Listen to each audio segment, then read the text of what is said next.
Bismillahirrahmanirrahim. Assalamualaikum warahmatullahi ta'ala wabarakatuh. Alhamdulillah nahmaduhu wa nasta'inuhu wa nastaghfiruhu wa natubu ilayhi wa natawakkalu alayhi. Asyhadu an la ilaha illallah wa asyhadu anna sayyidina Muhammadan abduhu wa rasuluhu. Allahumma shalli ala sayyidina Muhammad al-Fatihi wal aghdhi wal khatimi wa salam. ناصر الحق بالحق والهدي إلى صراطك المستقيم وعلى آله حق قدره ومقداره العظيم. اللهم صل على سيدنا محمد صلاة تفتح لنا أبواب الرضا والتيسير وتغلق بها عنا أبواب الشر والتعسير. أنت رب المولى نعم المولى ونعم النصير. وعلى آله وصحبه وبارك وسلم. وإن تعلم وتعلم وتذكر وتذكير ونفع فهذا الاستفادة والحث على تمسك بكتاب الله وسنة النبي صلى الله عليه وسلم وبنهج الهدى ودلت على خير اتباع مرضاته وقربه سبحانه وتعالى. رب اشرح لي ويسر لي امري واحلل عقدة من لساني يفقهوا قولي وسدد لساني واهل قلبي بحق سيدنا محمد صلى الله عليه wasallam. Bersama kita bukan hadis membaca nama kita dan juga kita hadirkan Fatihah kepada junjungan mulia Nabi Muhammad sallallahu alaihi wasallam.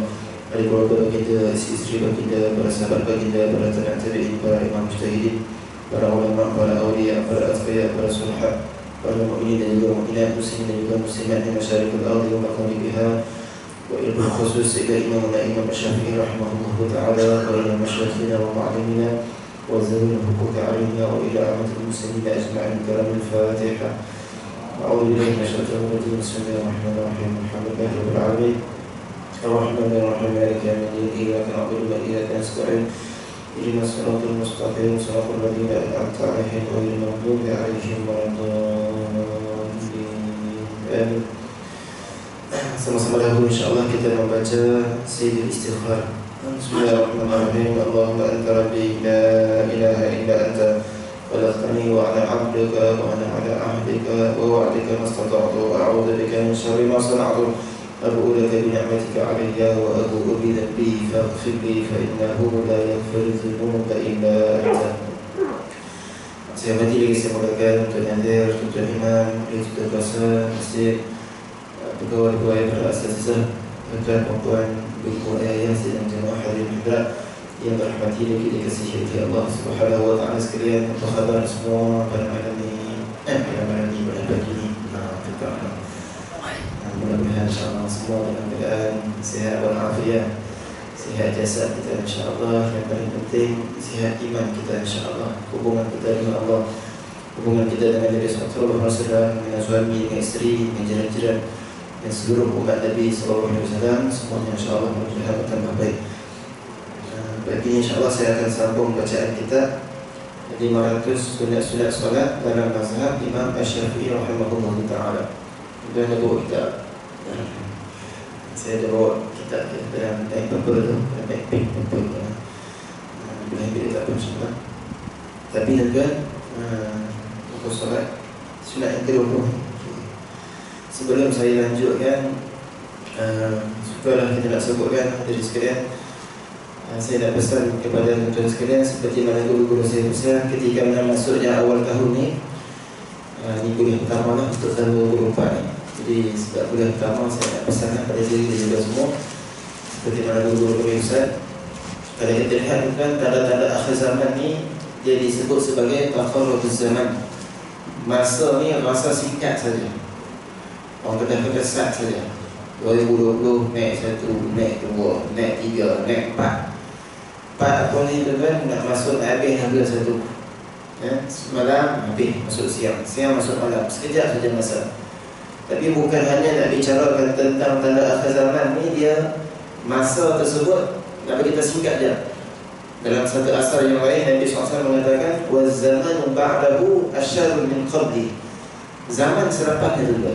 Maksudnya zaman yang kita akan menghadapi depan ke depan ni asyarru, lebih buruk lagi daripada sebelumnya. 2023 kita tengok benda pelik-pelik lah. Lepas tu nanti kita dalam hadis di antaranya kita sebut sampai masa di akhir zaman kamu akan jumpa golongan-golongan yang pelik. Percakapan dia pelik, percakapan dia pelik. Cuba kita tengok konten-konten banyak pelik-pelik. Apa sebelum ni kita tak jumpa sangat. Kita maaf orang perempuan pakai purdah, dia tak ada yang nari-nari. Ni boleh buat golek menyari. Bila orang tegur, kamu tak maju kan? Ini pakaian puteri Nabi SAW. Jadi dia kata apa? Ini hak saya. Saya tutup aurat. Saya suka expose, tunjuk diri. La haula wala quwwata illa billah. Dia buat kita pening. Semalam lalu buat satu video. Orang pergi Masjid Nabawi tu kan, nak ziarah Nabi SAW. Dia yang Melayu kita ni pergi pakai busana, bersilat depan tu pula. Ini kita akan jumpa benda-benda pet-pet. Tentu dalam bacaan hadis akhir zaman ni bukan Nabi nak sebut zaman ni teruk-teruk, tak. Tapi di sana maksudnya kena ada wiqayah. Baca hadis ni untuk kita kena buat penjagaan diri, buat benteng untuk keselamatan diri dan juga keluarga. Maka tentu banyak benteng. Maksudnya darajat ni antaranya kita banyakkan istighfar, itu benteng. Kemudian Ashabul Kahfi, mereka cari masjid, selamatkan iman mereka. Kita cari masjid Masjid Salamu, masjid surau. Di antaranya tentu yang kami besar apa ni? Kalau boleh sebelum habis sembahyang fardu, sebelum sembahyang sunat sekalipun, bacalah doa yang diajarkan oleh Nabi SAW. Fil alamin innaka hamidun majid, Allahumma inni a'udzubika min azab jahannam. Pertama sekali minta lindung daripada azab api neraka jahannam. Yang kedua, wa min azabil qabri. Yang kedua, minta lindung daripada azab kubur. Yang ketiga, wa min fitnatil mahya wal mamat. Minta lindung daripada fitnah masa hidup. Ujian ni, hidup ni ujian. Wal mamat, fitnah lepas mana? Kematian. Kita semua tak boleh mati, tak tahu yang mati macam mana. Maka ke depan kita pun tak tahu lagi. Maka minta lindung supaya tak berlaku fitnah lepas mana kita mati. Tapi untuk Dajjal Nabi tambah perkataan wa min syarri fitnati Masih Dajjal, dan daripada keburukan fitnah pula Dajjal, ya? Nabi tambah lagi perkataan buruk dan fitnah lah, tambah lagi syarri. Kerana disebutkan sebelum Dajjal besar keluar, akan keluar Thalathuna Dajjajilah, 30 Dajjal kecil. 30 Dajjal kecil ini daripada manusia, watak manusia, kulit manusia, tapi agenda dia untuk menjadikan agenda Dajjal. Tak tahu siapa. Tak boleh kita baca kisah akhir zaman ni, ini salah seorang Dajjal yang ke-25. Itu bukan maksud dia. Nak tunjuk pada orang tak. Maksud baca hadis akhir zaman untuk nak buat wiqayah, untuk nak buat penjagaan keselamatan diri dan juga keluarga, bahkan seluruh umat, insyaAllah.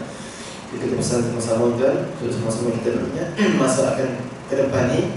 Mudah-mudahan Allah Ta'ala pelihara semua, insyaAllah. Anak cucu semua kita, insyaAllah. Dan iman kita semua, insyaAllah.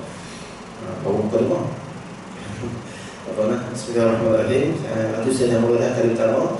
Ini saya nak sambunglah masuk kepada muka surat 6 saja. Muka surat 6, sunat-sunat berkaitan dengan niat. Allahumma salli ala sayyidina Muhammad. Walaupun kitab ni bincang berkaitan dengan benda sunat, tapi kita akan sebut juga benda yang wajib. Dalam mazhab Imam Syafi'i rahimahullah ta'ala disebutkan innamal a'malu, Nabi SAW mengatakan innamal a'malu binniyat. Sesungguhnya setiap amalan bermula dengan niat. Rangkap pertama. Rangkap yang kedua, wa innama likulli imri'in ma nawa. Dan setiap orang tersebut diberikan ganjaran berdasarkan apa yang dia niatkan. Macam sama saja. Rangkap pertama, rangkap kedua ni sama kan? Tak sama. Hadis ini juga yang disebut niat ni Imam Syafi'i ambil, dan disebutkan 1/3 diperlukan dalam agama kita ni. Rangkap yang pertama bila Nabi sebut sesungguhnya amalan ini berdasarkan niat. Ini diperlukan hal, maksudnya keadaan semasa. Apabila kita nak sembahyang contohnya, kita nak puasa contohnya, maka sebab tu niat ni dia bukan terlambat, dia mesti segera. Sebab ta'rifnya fasdu syai'in muhtarinan bi fi'lih. Kita bercadang nak buat sesuatu, terus disertai dengan buat perbuatan. Kita niat nak sembahyang, terus sembahyang. Kecuali dalam puasa, niat mana pas subuh baru start puasa. Adapun azam, ada orang kata kita ke awal dah datang nak sembahyang subuh, sampai masjid terus sembahyang. Itu namanya azam. Azam ni dia terlambat sikit daripada perbuatan. Kalau niat, mesti niat terus buat. Kalau dalam mazhab dalam mazhab kita ni, niat diperlukan untuk apa? Untuk sahnya amal. Tapi dalam mazhab Hanafi, niat ini diperlukan untuk kamalul amal. untuk kesempurnaan, nak bagi sempurna. Tak niat pun sah dah sebenarnya, tapi kurang sempurna. Mazhab kita kalau tak niat, sah pun tidak, sempurna pun tidak. Maka pentingnya niat. Itu rangkap pertama. Maksudnya filhal diperlukan masa segera, masa keadaan sekarang ni. Bila rangkap kedua Nabi sebut, wa innama likulli imri'in ma nawa. Dan setiap seseorang tersebut diberikan ganjaran berdasarkan apa yang dia niat. Ini untuk mustaqbal, masa akan datang. Nanti di akhirat kelak kita akan tengok apa benda yang kita pun tak mahu buat, tapi Allah bagi pahala. Contohnya tuan-tuan sekarang yang masuk musim haji. Niat, ya Allah, kalau aku dipilih untuk pergi haji dan aku ada kemampuan, ya Allah, aku nak pergi. Kalau nak ikut logik macam saya, tuan-tuan, umur dekat 100 tahun baru naik nama kata buat haji. Itu dalam sistem, tapi dalam ilmu Allah tak tahu. Jadi kalau sekiranya dah niat tapi tak dapat pergi, maka dah ditulis sebagai pahala. Itu dia bagi apa? Perlunya niat masa akan datang. Jadi apa tu rangkap yang kedua. Jadi sini tuan-tuan, apa Muhammad Muhammad kita akan tengok dalam bab niat ni ada benda-benda sunat dia yang disusunkan oleh para ahli ulama kita ni. Pertamanya tuan-tuan dipanggil sunat yang ke-20 kata para rahimahullah taala, sunat untuk kita menafaskan niat. Usalli fardhu subhi, usalli fardhu zuhri. Yang wajib tentu dia. Yang wajib tuan-tuan, kita untuk sembahyang fardu ni, sembahyang ni ada 3 keadaan. Kita ada sembahyang fardu, kita ada sembahyang sunat. Sembahyang sunat pula yang ada waktu. Maka yang ada waktu, yang ada sebab, maka mesti kena qasad dan juga ta'yin. Sembahyang sunat pula yang ketiga, dia sembahyang sunat mutlak, tak terikat dengan waktu. Baik, yang pertama kan, sembahyang fardu ni apa syarat dia? Mesti ada qasad dan amal ta'yin. Sholli fardhu zuhri, mesti kena sebut fardu. Kalau siapa yang sembahyang subuh, sahaja aku sembahyang subuh kerana Allah Ta'ala, maka dia tak sebut ta'arud, tak sebut fardu, maka tak sah. Tak sebut fardu ni sah bagi budak-budak yang boleh balik sahaja. Kalau yang balik mesti sebut usolli fardu subhi, bukan sebut lintaskan di hati. Mesti lintaskan 3 ni yang wajib. Yang lebihnya adalah kita akan tengok sunat dia. Sebut bila nak rakaat, sebut pun sunat. Jadi kita akan tengok. Itu dipanggil qasad ta'arud ta'yin. Kalau siapa yang sebut sahaja sembahyang subuh tanpa niatkan fardu, maka niat dia tak melengkapi syarat dia. Ini dalam mazhab Imam Asy-Syafi'i rahimahullah taala. Sembahyang sunat yang kedua pula yang ada waktu, contohnya duha, maka kita mesti ta'yinkan usolli sunat duha, cukup syarat. Yang lebih-lebih dibagi sunat. Sembahyang sunat witir, qabliyah ba'diyah, kena ta'yinkan, sebab dia ada waktu. Adapun sembahyang sunat mutlak, contoh tahiyat masjid, tahiyat masjid ni mutlak tuan-tuan buat tadi. Selagi datang pula pukul 9, lepas zuhur datang pula masjid, buat tahiyat masjid. Lepas maghrib datang pula lagi pula maghrib, sembahyang tahiyat masjid. Itu mutlak, tidak ada kaitan dengan waktu, boleh buat bila-bila masa saja. Kecuali kalau dia sengaja pilih petang ni nak sembahyang tahiyat masjid lepas asar, dia sengaja pilih pada waktu yang diharamkan, tak boleh tak? Tapi kalau tak pilih, petang ni dia sampai asar dekat Masjid Negeri contohnya, dia sembahyang asar, maka tak ada soal, kerana dia bukan bercadang nak sembahyang pada waktu yang diharamkan. Yang bercadang pun tak boleh. Jadi untuk tahiyat masjid kan, ada sebutnya tahiyat masjid. Kita tengok apa usolli sunat tahiyat masjid. Dia yang wajib kat mana? Qasad dia. Hanya usolli je, niat nak sembahyang je. Sebut tahiyat masjid dapat pahala satu. Sebut raka'ataini dapat pahala lagi. Sebut lagi adaan dapat pahala lagi. Sebut lagi lillahi ta'ala dapat pahala lagi. Kalau kita dalam masa Imam Syafi'i rahimahullah ta'ala ni, kalau kita perhatikan betul-betul banyak pahala yang kita dapat. Dalam niat saja ni banyak. Sekarang kita tengok pengarang kata apa? Sunat untuk kita menafaskan niat. Kenapa? Untuk membantu menghadirkan pada hati, nak bagi sama hati. Kalau kita nak sembahyang subuh, nak sembahyang zuhur contohnya, Mulut sebut zuhur, hati sebut asar. Sudah. Kira yang mana tu? Kira mulut ke kira hati? Sebab niat di mana? Hati. Jadi sebab tu kita menafaskan usolli zuhri, nak bagi sama dengan hati, bantu hati, menghadirkan hati. Dan sebab tu sunat kita menafaskan. Ini juga untuk mengelakkan was-was, serta mengelakkan dari pandangan yang mengatakan ia adalah wajib, seperti pandangan Abi Abdullah Az-Zubairi, salah seorang fuqaha Syafi'iyah. Ada sebagian seorang ulama juga yang mengatakan wajibnya, wajib menafaskannya. Jadi untuk keluar daripada khilaf ini, al-khuruj min khilaf mustahab, maka para ulama mengatakan kita buatlah, kita nafaskannya, sebab ada yang mengatakan wajib. Bahkan menafaskan niat adalah pandangan jumhur mazhab 4, seperti Imam Syafi'i mu'tamad pada mazhab Hanafi dan Hanbali, tapi hanya pelan saja, dan harus bagi Maliki, akan tetapi sunat bagi orang yang was-was. Betul hal ini tuan-tuan. Ada kelompok-kelompok yang suka nak memperhatikan mazhab Imam Syafi'i rahimahullah ta'ala. Dan saya pernah jumpa masa kita tanya dalam kuliah senyap, habis kuliah dia hantar mesej. Apa Ustaz? Dia kata, Ustaz buat apa susah-susah ajar orang ni? Qasar, ta'arud, ta'yid. Saya kata susah buat apa nak ta'yid? Masa senyap dia rupanya, dia kumpul video-video kan, dia hantar kat saya. Ustaz tengah dia susah-susah. Saya kata susah tak mana? Ustaz bayangkan kalau waktu nak dia nak sembahyang, Sholli fardu zuhri arba. Tu lagi jangan buat bad-bad, jangan buat teruk. Saya kata okey je, para ulama ajar jadi lintasan di hati je. Dia buat gaya kan, Sholli fardu zuhri arba, Allahu akbar. Tu lagi saya nak beritahu, para ulama tak ajar buat teruk-teruk macam tu pun. Ni yang saya terang ni dalam mazhab Imam Syafi'i rahimahullah ta'ala. Dan dia hantar video, Ustaz tengok ni doktor sekian, ni yang ni. Saya kata terpulanglah. Tapi yang saya terang ni, ini dalam mazhab Imam Syafi'i rahimahullah ta'ala. Bila nanti dia Ustaz tak ada doktor lagi, betul lah, memanglah. Tapi tuan-tuan, macam tu lah yang berlaku realiti pada zaman sekarang, untuk nak mensahkan. Sebab dalam mazhab Syafi'i ini kita sebut tadi, niat ni untuk disihhatis salah, disihhatil a'mal, sahkan amalan. Dalam mazhab Hanafi mudah, tapi dikamalil a'mal, untuk sempurnakan amalan. Tapi dalam mazhab kita, kalau tak niat tak sah. Ada kemudian bila disunat menafaskan.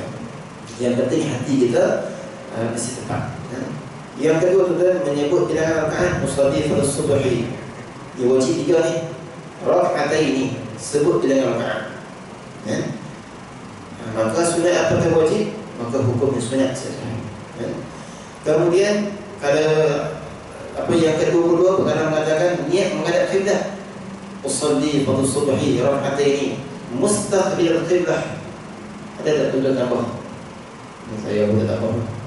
Tapi nak tambah dia, saya aku sembahyang fardhu subuh 2 rakaat sunat, menghadap kiblat sunat kita tambah.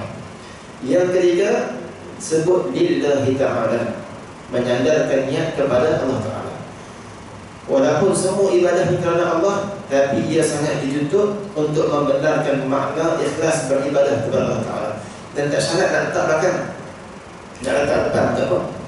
Lillahi ta'ala sholli Rasulullah raka'ataini ma'aman Allah, tak salah. Yang penting kata para ulama, walaupun kamu yang sunat yang tak mau sebut, tapi lillahi ta'ala jangan tinggal. Jadi kerana apa? Lillahi ta'ala ni nak beritahu kata amalan kita buat tak ada bukan kerana makhluk, semuanya kerana Allah Subhanahu wa ta'ala. Tak syarat letak belakang ataupun letak depan, sebab hukumnya sunat sahaja. Seterusnya menyebut adaan ataupun tunai, qadaan. Adaan, qadaan lillahi ta'ala, seperti sahaja aku solat fardu subuh tunai, qadaan ke hukumnya sunat. Karena apa? Sebahagian para ulama menyebutkan adaan dan juga qadaan sama saja maksud dia dari segi bahasa, maksudnya ingin nak laksanakan. Tapi sebahagian para ulama fiqh mereka tasbih pada mereka bahagikan adaan untuk yang niat dalam waktu, qadaan yang luar daripada waktunya. Seterusnya yang ke-25, niat menjadi imam dilakukan oleh imam selain solat Jumaat. Yang pertama dalam bab kita sembahyang ni, sembahyang 5 waktu ni, imam ni tuan wajibkah dia niat sebagai imam ataupun sunat saja? Sembahyang subuh contohnya, sembahyang zuhur, imam ni wajibkah niat sebagai imam? Tak wajib, sunat. Tapi kalau dia tak niat, rugilah, tak dapat Jumaat. Tapi hukumnya sunat, sah saja. Yang wajib niat sebagai imam itu kan 4 solat ada. Sama juga macam makmum, wajib. Jadi tuan-tuan, ada satu hari seorang ni, dia bila dengar macam ni, dia berjumpa saya. Dia kata, Ustaz, saya ni baru tahu kata niat imam ni sunat, kecuali 4 sembahyang yang kita sebutkan tadi. Dia kata, satu hari Ustaz, saya sembahyang ni kat RFA. Bila sembahyang, Allahumma salli ala sayyidina Muhammad, ada orang tepuk belakang saya. Saya pun terkejut Ustaz, saya langkah ke belakang. Sudah. Dia langkah ke belakang. Kemudian bila habis sembahyang, dia tak tahu siapa imam. Dia tepuk tu, maksudnya dia dilantik sebagai imam sementara. Dia pun terkejut, dia langkah ke belakang. Sudah. Maka kawan dia pun pergi ke depan jadi imam. Sambung. Dia tuan-tuan, habis sembahyang, kawan dia tanya, kenapa tadi ni masa tepuk kamu langkah ke belakang? Dia kata, saya ni terfikir, saya tak niat imam tadi pun. Orang tepuk saya ni. Saya fikir sembahyang saya sah ke tak? Dia. Jadi kalau jadi macam tu, jadi macam mana? Faham-fahamlah. Kita dilantik sebagai imam sementara saja. Bukan sebab bukan sebagai imam tetap, imam rawatib. Jadi dia kata, saya terkejut Ustaz, saya tak niat imam tadi ni, sahkah sembahyang saya? Maka tuan-tuan, niat jadi imam ni hukumnya sunat. Tapi jangan tak niat pula, rugi kita bermakmum. Cuma nak nak sebut tuan-tuan, ada 4 saja keadaan. Yang pertama tuan, niat menjadi imam dilakukan oleh imam selain solat Jumaat. Ni perbahasan sunat kan? Selain solat Jumaat. Solat Jumaat, imam mesti niat sebagai imam. Usalli fardhu Jumaati rakaataini imaman, disebut niat lintas imam. Kita juga sebut tuan-tuan makmum imam semua ni, hukumnya apa asalnya? Sunat. Jadi yang kedua, yang pertama mesti niat ketika sembahyang Jumaat. Yang kedua tuan-tuan, solat yang diulang, dia panggil solat mu'adah, ulang balik sembahyang. Macam mana tuan? Boleh tak kita ulang balik sembahyang? Kita sembahyang subuh lah contoh tadi. Ini berlaku dekat zaman Nabi SAW. Habis sembahyang, tengok-tengok ada seorang sahabat datang lewat. Dia pun terpinga-pinga cari. Maka Nabi buat pengumuman, siapa yang boleh bagi sedekah? Sahabat faham tu memang bukan sedekah duit, bukan sedekah ni, tapi sedekah bantu pahala. Siapa ni yang boleh bantu pahala dia, sedekah pahala untuk dia. Seorang sahabat tanya, saya Rasulullah. Dia dah sembahyang dengan Nabi SAW. Kemudian buat apa? Sembahyang balik dengan orang yang seorang sahabat yang baru masuk, tak sembahyang subuh begitu, tak sembahyang begitu, tak pasti sembahyang apa. Jadi dia sembahyang dengan Nabi, dia ulang balik sembahyang dia, tak ada masalah. Maka kalau sekiranya dia ulang balik sembahyang, dia jadi imam, maka ketika tersebut dia wajib niat sebagai imam. Jadi tuan-tuan, bila saya mengaji dengan guru saya Syekh Ahmadi daripada Yaman, ada beberapa pandangan ulama, silap saya ada 10, dibincangkan berapa kali kita boleh ulang sembahyang ni. Dah sembahyang subuh, asal nak ulang balik, berapa kali bincang. 5 orang pandangan ulama mengatakan boleh ulang sekali je. 5 lagi pandangan ulama boleh mengatakan bahawasanya kita boleh ulang banyak kali sampai kita rasa puas hati. Tapi jaga-jaga jangan sampai berlaku was-was. Nanti maksudnya boleh ulang tak ada sembahyang. Ini tuan-tuan orang sekali, kita sekarang selalu ditanya, Ustaz, suami ini dia sembahyang kat masjid ke sembahyang dekat rumah dengan isteri dia? Kalau dia sembahyang kat masjid, isteri tak dapat berjemaah, ataupun keluarga dia tak sembahyang jemaah, ataupun sembahyang lambat, mana yang afdal bagi suami nak buat? Maka Nabi SAW mengatakan, para ulama mengatakan, orang lelaki ini masjid surau. Jadi afdalnya kata guru kami, kita gabung 2 keadaan. Pergi sembahyang di masjid dulu, balik rumah sembahyang pula dengan isteri, sudah. Dua kali sembahyang. Ataupun simpan sembahyang sunat. Simpan sembahyang sunat, balik sembahyang sunat ke rumah, isteri follow sekali. Maka isteri dapat sembahyang berjemaah. Di dalam mazhab kita pula, ikhtilafun niat, berbeza niat. Imam sembahyang sunat, makmum sembahyang fardu tak ada masalah. Tetapi sebaliknya, mazhab Maliki tak boleh. Mazhab Maliki mesti sama niat. Imam dengan makmum. Ini sembahyang yang kedua, wajib niat imam.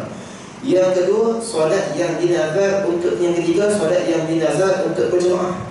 Sehari zuhur, dia nazar. Bila nazar, hukum dia jadi apa? Wajib.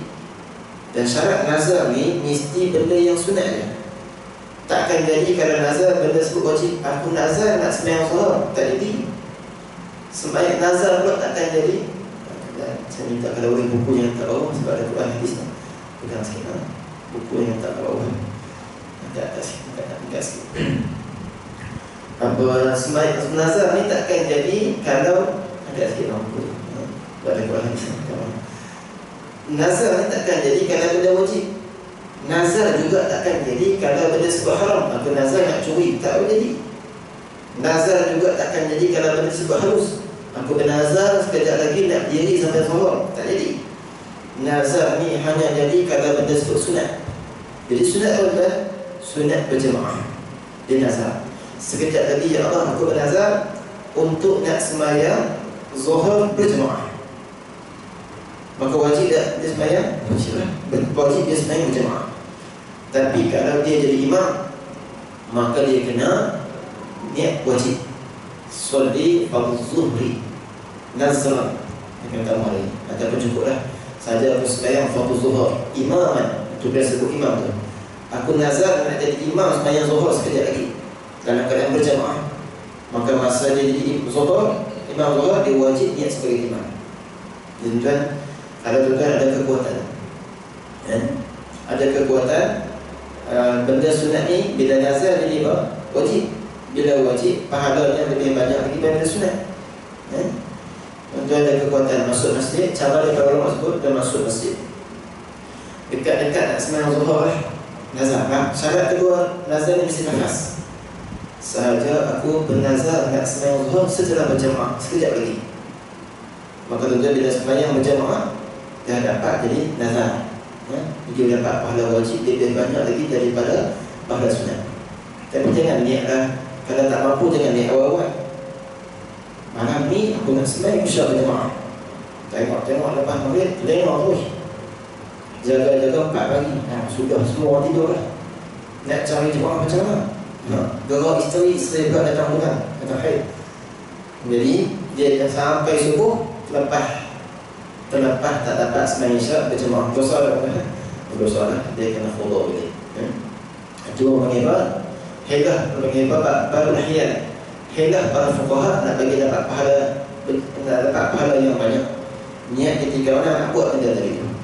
Yang keempat tuan, niat wajib niat sebagai imam ni bila ketika mana solat jamak takdim. Ketika hujan lebat, kita ada jamak dua, jamak takdim, jamak takhir. Zuhur dengan asar mesti buat waktu zuhur. Isyak dengan maghrib mesti buat waktu maghrib. Syarat daripada hujan lebat. Dan syarat apa sembahyang keempat ni sukar kita nak praktikkan. Kenapa syarat dia ketat? Apa kita boleh jamakkan solat kalau hujan lebat? Syarat yang pertama, kalau sekiranya rumah kita dengan masjid jauh. Yang kedua, tidak ada kunna ni pelindung.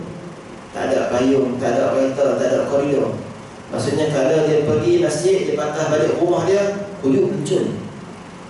Zaman kita ada suka nak amalnya.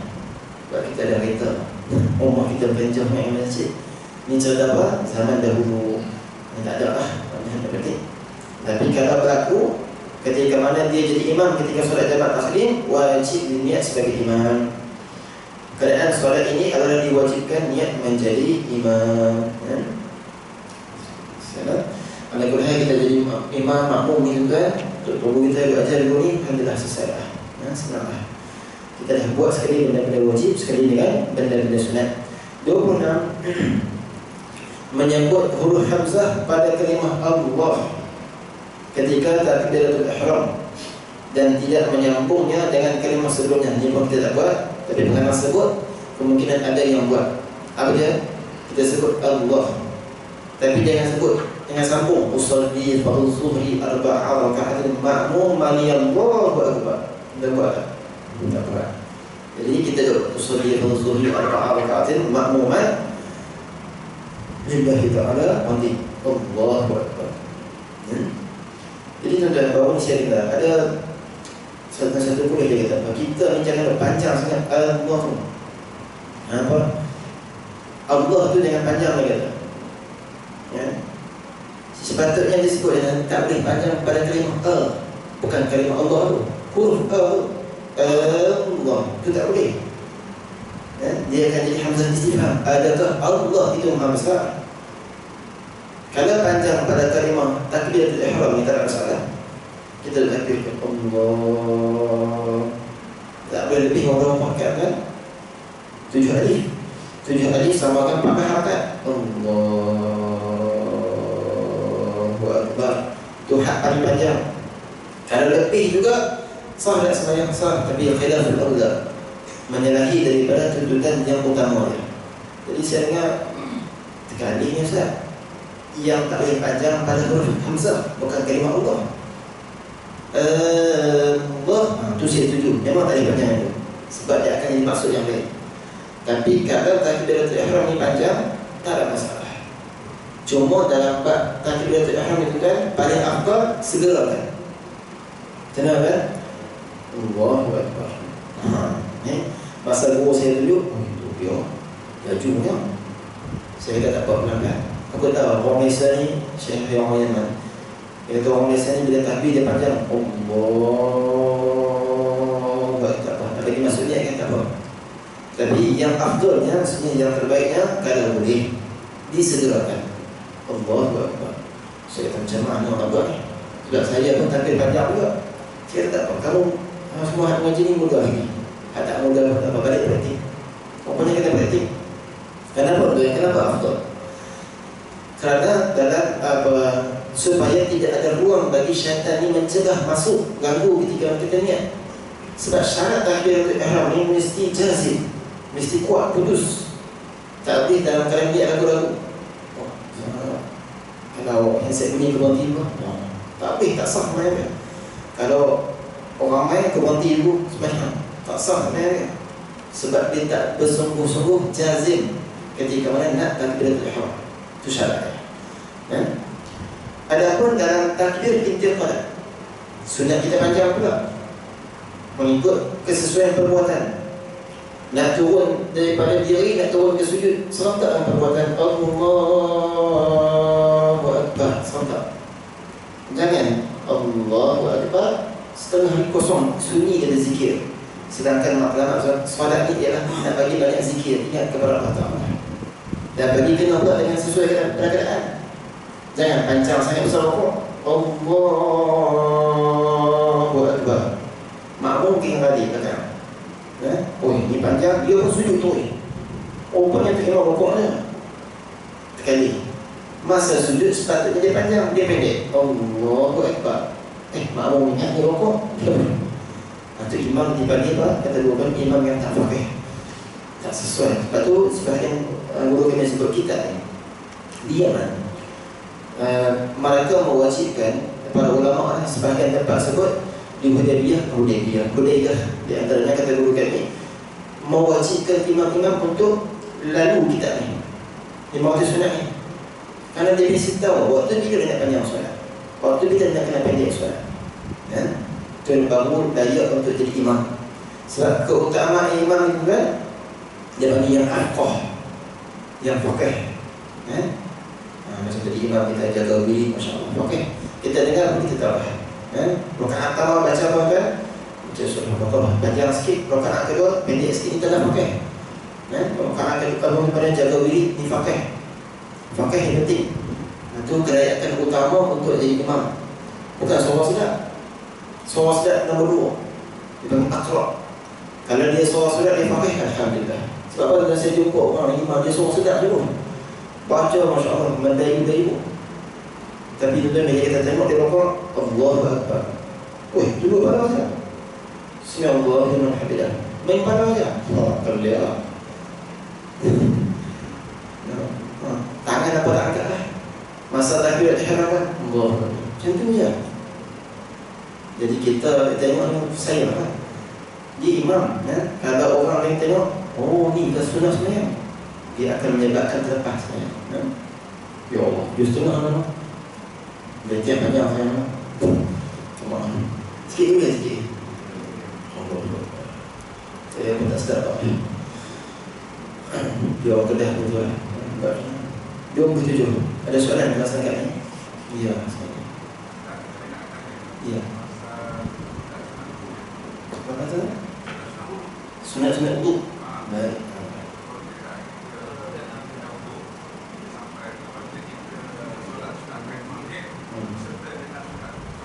Baik.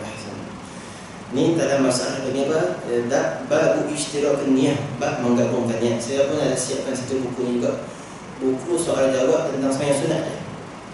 Semua tu soal jawab tentang sembahyang sunat dia. Contohnya masalahnya lah, boleh apa sembahyang yang boleh digabungkan, apa sembahyang yang tak boleh digabungkan.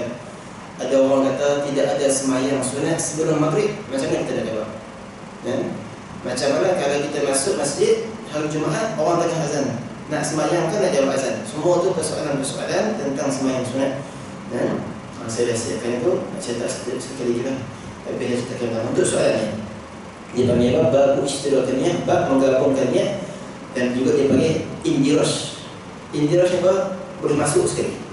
Jadi kalau kita baru lepas ambil wudu, kemudian kita masuk masjid, gabung niat ni tuan-tuan, apa, kalau dia dalam satu kategori, dia panggil apa? Ada sembahyang sunat maksudah. Maksudah dia panggil sembahyang sunat yang syarat tentukan waktu dia bila, dan syarat galakkan. Contoh apa tu? Sembahyang sunat qabliyah zuhur, syarat galakkan. Kemudian dia ada waktu dia sembahyang sunat qabliyah zuhur ni ada. Tahiyatul masjid tadi ada waktu tak? Tidak ada waktu. Sembahyang sunat wudu ada waktu ke Nabi wudu? Tak ada waktu. Jadi kalaulah maksudah kategori sembahyang yang kuat ni dan sembahyang tak kuat ni kita boleh gabungkan. Contohnya tuan, kita masuk masjid, baru ambil wudu, time tu pula baru kena dengan baru masuk azan zuhur, masuk masjid sembahyang usolli sunnata qabliyat zuhri wa tahiyatul masjid wal wudu. Dalam kitab Bughatul Mustashhid fima fatwa ala al-mutaakhirin, yang difatwakan oleh ulama mutaakhir kita ni, yang dikarang oleh Sayyid Abdul Rahman Ba'alawi rahimahullah ta'ala, mengatakan kalaulah kita niat tiga-tiga, contohnya tu tiga-tiga niat, fayusibu al-kul, semua dapat pahala serentak. Ya? Tapi contohnya adalah ada keadaan sembahyang tak digabung pula. Contoh saya dulu buat sebab jahil, dan ini pun jahil lagi. Lepas isyak kita nak jaga sembahyang witir, kita pun niat sekali usolli sunnata ba'diyatal maghribi wal witri. Package. Sahaja aku sembahyang ba'da isyak dan dua witir, rakaatain, dua rakaat kerana Allah Ta'ala. Tak boleh. Sebab apa tak boleh? Ba'da isyak ditutup, sembahyang witir pun ditutup. Dan dua-duanya ada waktu yang tersendiri dia, tak boleh kita gabungkan. Sama seperti mana sembahyang tarawih. Kita nak gabung dengan khudhu. Usolli fardu subhi khudhu'an buat tarawih. Ya? Sembahyang tarawih itu kita gabung dengan khudhu subuh, tak boleh. Tapi kalau imam sembahyang tarawih, kita khudhu subuh, beza niat. Dua rakaat ni. Imam niat tarawih, kita niat khudhu subuh, tak ada masalah. Tapi jangan gabung saya dalam masalah ni. Ya? Itu lebih kurang ada dalam 50 ke 60 soalan lah. Semua kita tu saya kumpul hasil orang tanya. Ya? Hasil orang tanya dan saya tercuri ingat. Ini curi yang dibenarkan. Contoh satu hari saya pergi masjid, pakcik ni gaya nak sembahyang sunat maghrib, sunat qabliyah, gaya nak angkat takbir bila qamat. Lepas azan qamat tu di bawah. Oh masjid ni orang nak sembahyang sunat ni tak boleh, tak ada qamat tu. Oh saya boleh cari. Boleh tak buat lepas tu? Buat lepas sembahyang qabliyah, buat lepas fardu. Wajaza in ta'khir qabliyah muqaddam. Dalam mata Zubat surah harus kita mentakhirkan sembahyang sunat qabliyah buat lepas fardu. dan tak dikira sebagai qada. Itu kelebihan sembahyang qabliyah, boleh buat sebelum, boleh buat selepas. Tapi ba'diyah tak boleh, mesti buat lepas waktu. Panjang pula jawab. Tidak ada mana. Jadi kena tengok tu kategori sembahyang sunat macam tadi soalan. Yang masih dengan wudu tak ada masalah. Selagi mana wudu sebut tak kering pada anggota badan kita ni, ataupun tak panjang tempoh. Tak panjang tempoh pada uruf. Kita ambil wudu, lepas sejam, Allah tadi tak sembahyang sunat wudu. Habis. Supaya habis waktu dia. Kalau lepas 10 minit, boleh dah 10 minit tak lama sangat kan. Cuma kita pada uruf ke. Saya nak baca 2 lagi kan? 3 lagi kan? Boleh agak sikit kan? Kan? 3 yang terakhir. Sunat-sunat ketika mana mengangkat tangan. Penting. Yang pertama dia mengangkat tangan, kedua tangan ketika permulaan takbiratul ihram. Ni angkat tangan kan? Bukan angkat. Ni. Dalam angkat tangan itu ada 4 je. 4 keadaan saja yang sunat kita angkat tangan. Yang pertama masa takbiratul ihram. 1. Yang kedua masa rukuk. Allahu akbar. Nak rukuk. Yang ketiga masa i'tidal. Sami Allahu liman hamidah. Yang keempat selepas bangun daripada tasyahud awal. Sunat nak pergi rakaat ketiga, sunat kita angkat tangan Allahu akbar. Selain daripada sujud tak disunatkan. Walaupun ada pandangan Imam Syukur Marisi mengatakan sunat angkat setiap keadaan, tapi pandangan Syas tak pakai. Dan tak pakai oleh mazhab Jumhur Asy-Syafi'iyah. Itu kan satu orang dia sembahyang bro. Seorang haji ni dia angkat setiap masa orang angkat tangan. Nak rukuk tak apalah. Nak tidak tak apalah. Nak turun sujud ni, Allahu akbar. Angkat tangan lagi, turun sujud. Lepas tu setiap rakaat dia angkat tangan. Allahu akbar. Saya pernah waktu tu nak kuliah. Saya kata, jadi setakat yang saya tahu lah, jemaah dalam mazhab kita ni 4 keadaan saja. Dulu dia tengok saya tak bawah. Siapa budak ni? Tak tahu lah. Dia buat kering saja kan. Tu lepas maghrib saya tegur dia, bisik kat dia lah. Tengok sembahyang sunat, dia buat kering je. Buat sama orang. Kita pun tak buat, naik atas meja kan. Dia tengok saya pakai sarban. Tadi tak sempat pakai. Dia tengok saya pakai sarban, dia lari.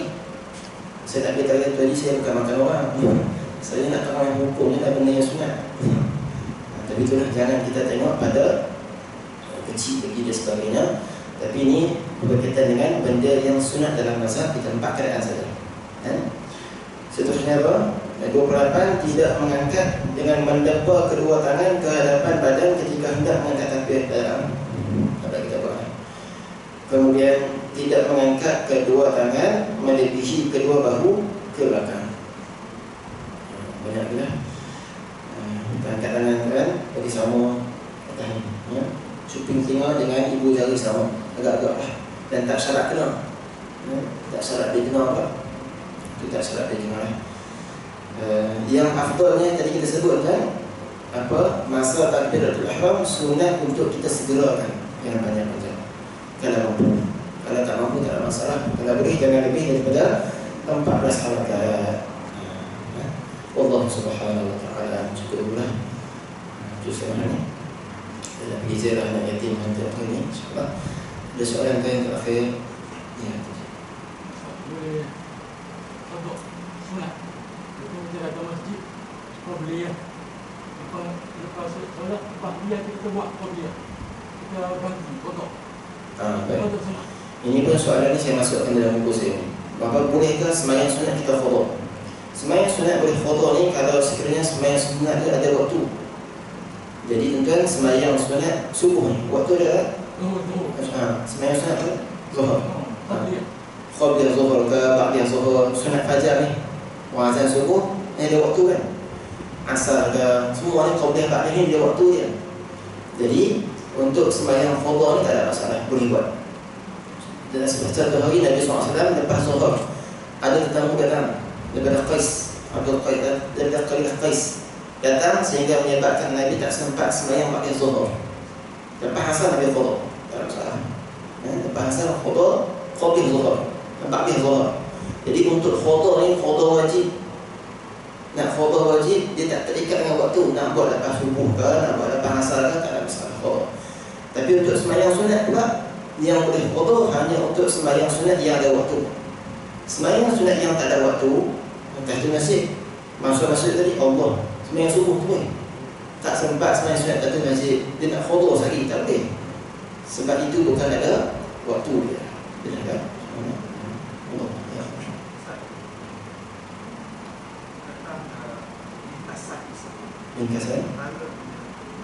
Lintasan okey.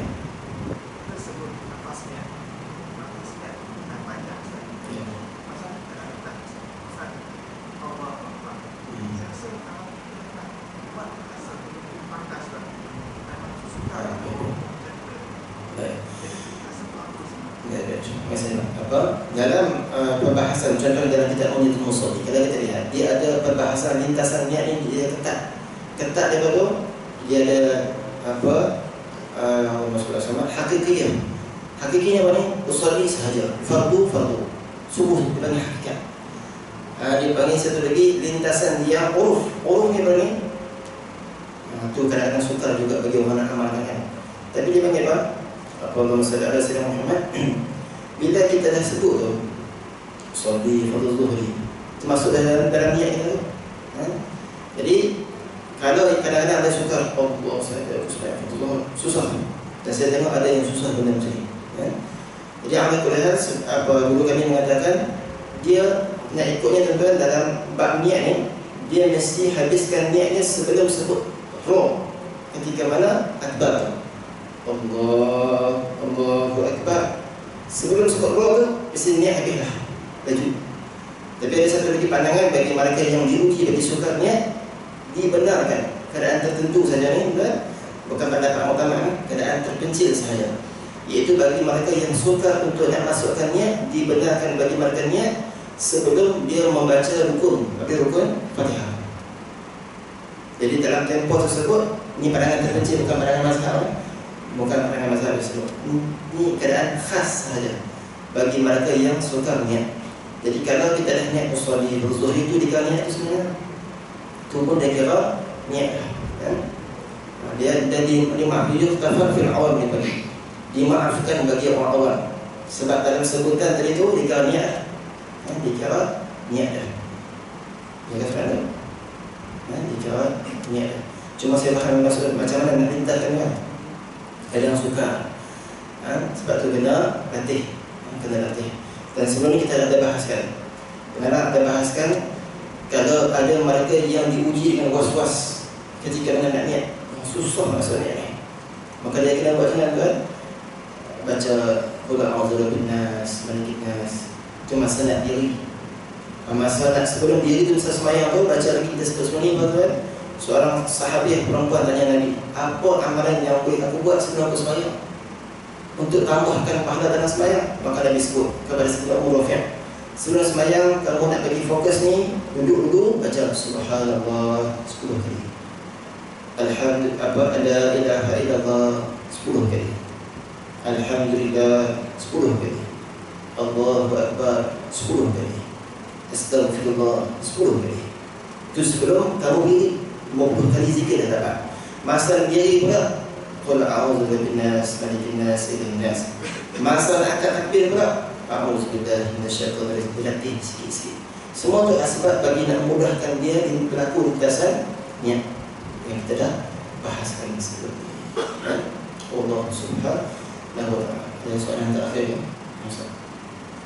boleh tentukan niat, contohnya rakaat, contohnya kalau sembahyang sunat, baca